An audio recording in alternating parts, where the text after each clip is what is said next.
Distinguished colleagues, UNESCO partners, champions of universal information access.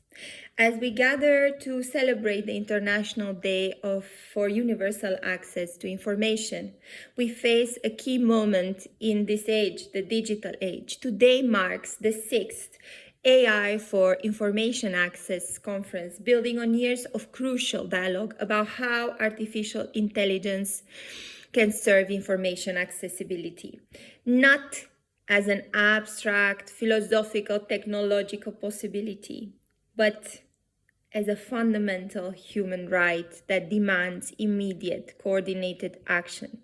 Speaking from my experience working at the European Union level, I want to share how policy frameworks, public-private partnerships, strategic regulation can transform artificial intelligence from a potential barrier into a powerful enabler of information accessibility for all. The European Union has positioned itself at the forefront of responsible AI governance, not merely from a regulatory point of view, but as a moral imperative.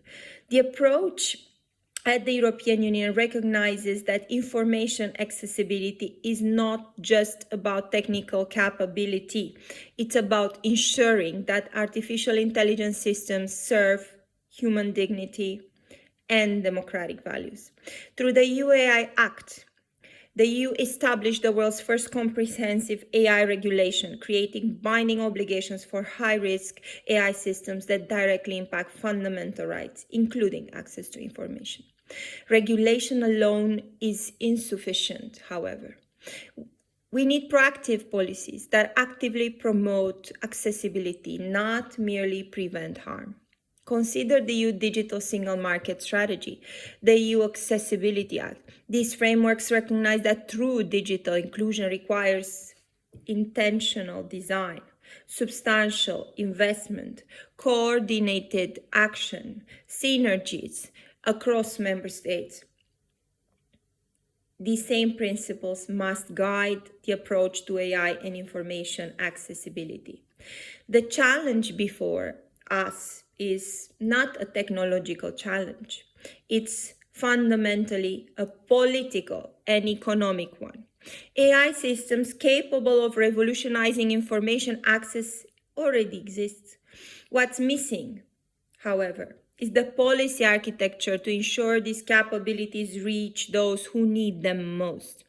In my work, I've witnessed how policy can either accelerate or obstruct technological inclusion. When Estonia pioneered digital governance, making government services accessible online to all citizens, they didn't just adopt technology.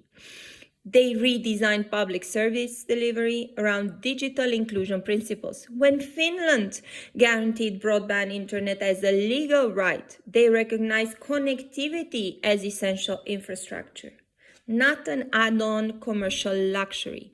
These examples illuminate our path forward. AI for information accessibility requires similar, bold policy commitments, treating AI literacy as a public good, mandating accessibility features in AI systems, accessing public information, and creating public AI infrastructure that serves citizens rather than shareholders. Working with private sector stakeholders across Europe, I've learned that the most successful AI accessibility initiatives emerge not from regulatory pressure alone, but recognizing the enormous market opportunity in inclusive design. When Microsoft invested heavily in AI-powered accessibility features, they didn't just serve users with disability, they created technologies that benefit everyone. Parents that multitask with audio content, professionals that work in noisy environments, international audiences accessing content across language barriers. This is the power of universal design in AI.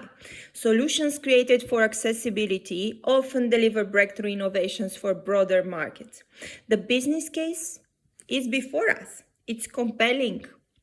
It requires, however, policy frameworks and architectures that reward long-term inclusive innovation over short-term profit maximization.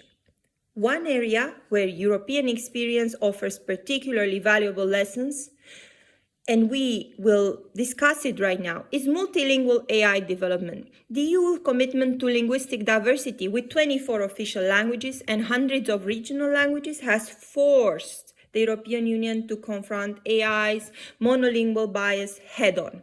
Investments at EU level in multilingual AI research through programs like Horizon Europe and the Digital Europe program demonstrate linguistic inclusion is not just possible technologically, but it's essential and it's a fundamental part in AI legitimacy. When AI systems can operate effectively in Maltese, Irish Gaelic, and regional languages like Catalan or Welsh, they provide that the technological sophistication and cultural preservation can advance together. This European approach offers a model for global AI development. Rather than accepting English language as inevitable or dominant, we can invest in AI systems that truly serve global linguistic diversity.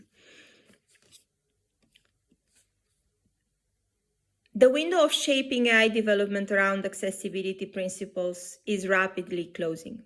As AI systems become more entrenched, retrofitting accessibility becomes more difficult and expensive.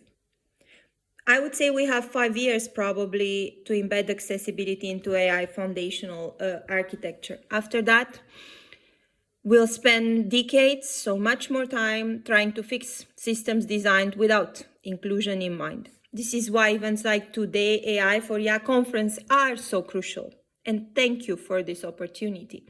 They create the global dialogue necessary for coordinated action. Dialogue must lead to action, and action requires the political will to prioritize long-term accessibility over short-term convenience. In the European Union, we often speak of the Europe we want to build, a vision of shared prosperity, fundamental rights, technological sovereignty aligned with democratic values. Today, I invite you to think globally about the world we're choosing to build through our AI policies. We can build a world where a visually impaired student in rural Africa has the same access to educational content as a sighted student in downtown Brussels, mediated by AI systems that understand accessibility because it's built in, it's accessibility as a design principle, and it's not an afterthought.